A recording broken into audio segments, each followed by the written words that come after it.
മിശിഹായിൽ പ്രിയ സഹോദരി സഹോദരന്മാരെ, ഉദിതനായ ഈശോയിൽ ശിഷ്യ സമൂഹം കണ്ടെത്തുന്ന ശാന്തിയും സമാധാനവും ആനന്ദവും വിചിന്തന വിഷയമാകുന്ന ഉയർപ്പ് കാലത്തിലെ 4-ാം ഞായറാഴ്ചയായ ഇന്നത്തെ തിരുവചന വായനകളിൽ വിവരിക്കുക ദൈവത്തിന് തൻ്റെ ജനത്തോടുള്ള അചഞ്ചലമായ നിത്യം നിലനിൽക്കുന്ന സവിശേഷമായ ബന്ധത്തെക്കുറിച്ചാണ്. അബ്രാഹത്തിൻ്റെ വിളിയിലൂടെ ഇസ്രായേലിൻ്റെ തിരഞ്ഞെടുപ്പിൽ ആരംഭിക്കുന്ന ഈ ബന്ധം ക്രിസ്തുവിൻ്റെ കുരിശ് മരണശേഷവും അവിടുത്തെ മൗതിക ശരീരമായ സഭയിലൂടെ തുടരുന്നു.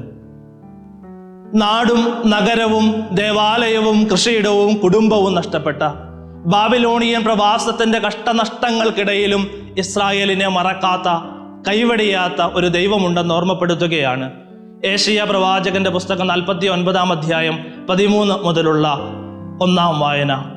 മുല കുടിക്കുന്ന കുഞ്ഞിനെ അമ്മയ്ക്ക് മറക്കാനാകുമോ? പുത്രനോട് പെറ്റമ്മ കരുണ കാണിക്കാതിരിക്കുമോ? അവൾ മറന്നാലും ഞാൻ നിന്നെ മറക്കുകയില്ല എന്നതാണ് ഇസ്രായേലിനുള്ള ദൈവിക വെളിപ്പെടുത്തൽ. ഞാനാണ് കർത്താവ്, എനിക്ക് വേണ്ടി കാത്തിരിക്കുന്നവർ ലജ്ജിതരാവുകയില്ല എന്നുള്ള ഈ വചനഭാഗത്തെ ഉറപ്പ് കേവലം പഴയ ഇസ്രായേലിൽ അവസാനിക്കുന്നതല്ല, മറിച്ച് പുതിയ ഇസ്രായേലായ സഭയിലൂടെ തുടരുന്നതാണ്.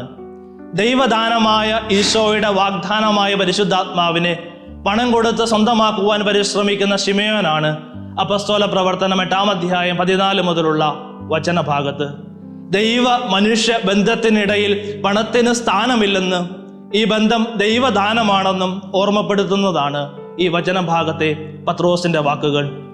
യേശുവിലൂടെ സഭയ്ക്ക് കൈവന്ന രക്ഷയെ സൂചിപ്പിക്കുന്നതാണ് എഫെസസ് 2-ാം അധ്യായം 1 മുതൽ 7 വരെയുള്ള ഇന്നത്തെ ലേഖന ഭാഗം.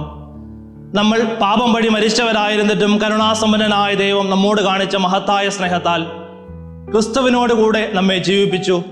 കൃപയാൽ നിങ്ങൾ രക്ഷിക്കപ്പെട്ടു എന്ന് ഈ ലേഖന ഭാഗത്ത് നാം വായിക്കുമ്പോൾ പിതാവായ ദൈവം പുത്രൻ വഴി പരിശുദ്ധാത്മാവുമുള്ള ഐക്യത്തിൽ സഭയിലൂടെ അഭംഗുരം തുടരുന്ന അചഞ്ചലമായ ദൈവ മനുഷ്യ ബന്ധത്തെയാണ് ഈ വചനഭാഗം ഓർമ്മപ്പെടുത്തുക. വിശുദ്ധ യോഹന്നാൻ അറിയിച്ച സുവിശേഷം 16-ാം അധ്യായം 16 മുതൽ 24 വരെയുള്ള വചനങ്ങളാണ് ഇന്ന് നാം ധ്യാന വിഷയമാക്കുന്ന സുവിശേഷ ഭാഗം. യോഹന്നാന്റെ സുവിശേഷം 14-ാം അധ്യായത്തിൽ ആരംഭിച്ച് 17-ാം അധ്യായത്തിൽ അവസാനിക്കുന്ന ഈശോയുടെ വിടവാങ്ങൽ പ്രസംഗത്തിൽ ഉൾപ്പെടുന്നതാണ് ഈ വചനഭാഗം. കടന്നു വരാനിരിക്കുന്ന തൻ്റെ പീഡാനുഭവ മരണ നിമിഷങ്ങളിലേക്ക് ശിഷ്യന്മാരെ ഒരുക്കുക എന്നതിനോടൊപ്പം പരിശുദ്ധാത്മാവിൻ്റെ സ്വീകരണത്തിൽ സ്ഥാപിതമാകുന്ന പുതിയ വിശ്വാസ സമൂഹത്തിന് യേശുവിൻ്റെ ശാരീരിക അസാന്നിധ്യത്തിലും നേതൃത്വം കൊടുക്കുവാൻ അവരെ പ്രാപ്തരാക്കുവാനും ഈശോ കൂടെയില്ലാത്ത അനിശ്ചിതത്വങ്ങൾ നിറഞ്ഞ ഭാവിയെ പ്രത്യാശയോടെ നേരിടുവാൻ ശിഷ്യ സമൂഹത്തെ ഒരുക്കുന്നതാണ് ഈ വചനഭാഗങ്ങൾ. ഈശോയുടെ കുരിശുമരണം ഒരു അവസാനമല്ല, ഒരു പുതിയ തുടക്കമാണെന്നുള്ള ഓർമ്മപ്പെടുത്തലാണ് ഈ വചനഭാഗങ്ങളിൽ. ഈശോയുടെ അല്പസമയത്തേക്കുള്ള ശിഷ്യന്മാരുമൊത്തുള്ള വേർപിരിയൽ ഒരു സ്ത്രീക്ക് പ്രസവ വേദന എന്നതുപോലെ ശിഷ്യ സമൂഹത്തെ ദുഃഖാർത്തരാക്കുമെങ്കിലും ഒരു പുതുജീവന്റെ സന്തോഷത്തിലേക്ക് പ്രസവ വേദന വഴിമാറുന്നത് പോലെ ഉദ്ധാനത്തിന്റെ സന്തോഷത്തിലേക്ക് ശിഷ്യ സമൂഹത്തിന്റെ വേദനയും വഴിമാറും എന്നതാണ് ഈശോ നൽകുന്ന വാഗ്ദാനം. നിങ്ങളുടെ ദുഃഖം സന്തോഷമായി മാറും എന്നുള്ള ഈശോയുടെ വാഗ്ദാനം കേവലം ശിഷ്യ സമൂഹത്തിന് വേണ്ടിയുള്ള വാഗ്ദാനം മാത്രമല്ല, മറിച്ച് ഓരോ ക്രൈസ്തവനും ഹൃദയത്തിൽ സൂക്ഷിക്കേണ്ട വസ്തുതയാണ്. ദുഃഖവെള്ളിയുടെ ഏകാന്തതയും മരണവും ഉയർപ്പിന്റെ സന്തോഷത്തിലേക്കും സമാധാനത്തിലേക്കും വഴിമാറുന്നത് പോലെ ഉദ്ധിതനിൽ വിശ്വസിക്കുന്നവർക്ക് ദുഃഖം സന്തോഷമായി മാറും.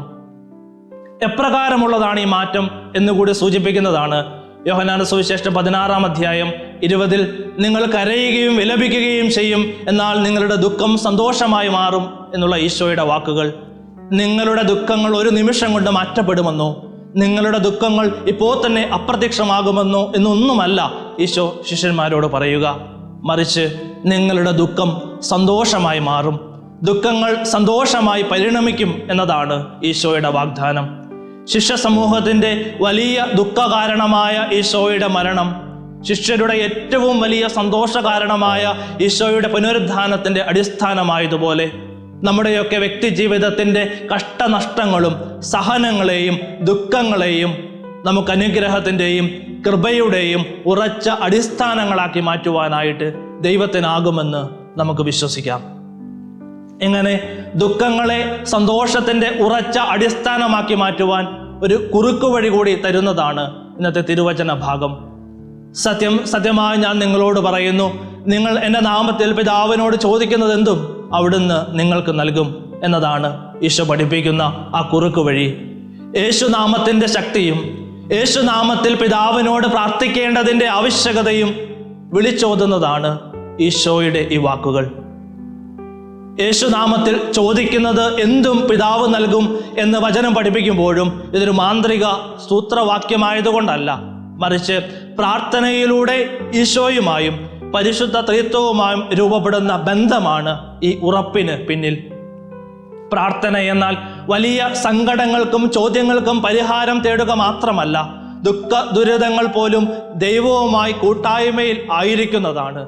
പ്രയാസങ്ങളോ കഷ്ടപ്പാടുകളോ ഇല്ലാത്ത ജീവിതം ഉറപ്പു തരുന്നതല്ല പ്രാർത്ഥന, മറിച്ച് നമ്മുടെ ജീവിതത്തിൻ്റെ ദുഃഖങ്ങളിലും കഷ്ടപ്പാടുകളിലും ദൈവിക സാന്നിധ്യം ഉണ്ടാകുന്നതാണ് പ്രാർത്ഥന. ജീവിതത്തിൻ്റെ ഉയർച്ച താഴ്ചകളിലും ത്രിത്വൈക കൂട്ടായ്മയുമായും എൻ്റെ കൂട്ടായ്മയാണ്, എൻ്റെ ബന്ധമാണ് എൻ്റെ പ്രാർത്ഥന. എല്ലാം ഉപേക്ഷിച്ച് യേശുവിനെ അനുഗമിച്ച ശിഷ്യന്മാർക്ക് യേശുവിൻ്റെ ഈ യാത്രാമൊഴി വേദനാജനകമായിരുന്നു. അവരുടെ പ്രതീക്ഷകളും സ്വപ്നങ്ങളും നശിപ്പിച്ചതും അവരുടെ ലോകം തകർത്തെറിയുന്നതുമായിരുന്നു. ഈ ശിഷ്യ സമൂഹത്തെ പോലെ ദുഃഖത്തിൻ്റെയും നഷ്ടത്തിൻ്റെയും അനിശ്ചിതത്വത്തിൻ്റെയും വഴികളിലൂടെ നാമും കടന്നു പോകുമ്പോൾ, ആശയക്കുഴപ്പവും ഭയവും ദുഃഖവും ജീവിതത്തെ വിഴുങ്ങുമ്പോൾ, ഈശോയിലൂടെ പരിശുദ്ധ ത്രിത്വവുമായി നമുക്ക് കൈവന്ന അഭേദ്യമായ ബന്ധം നമുക്ക് പ്രത്യാശയായി തുടരട്ടെ. നമ്മുടെ കഷ്ടപ്പാടിൻ്റെ ചെറിയ സമയം അതെത്ര നീണ്ടതായി തോന്നിയാലും അത് അവസാന അധ്യായമല്ലെന്ന് നമുക്ക് തിരിച്ചറിയാം.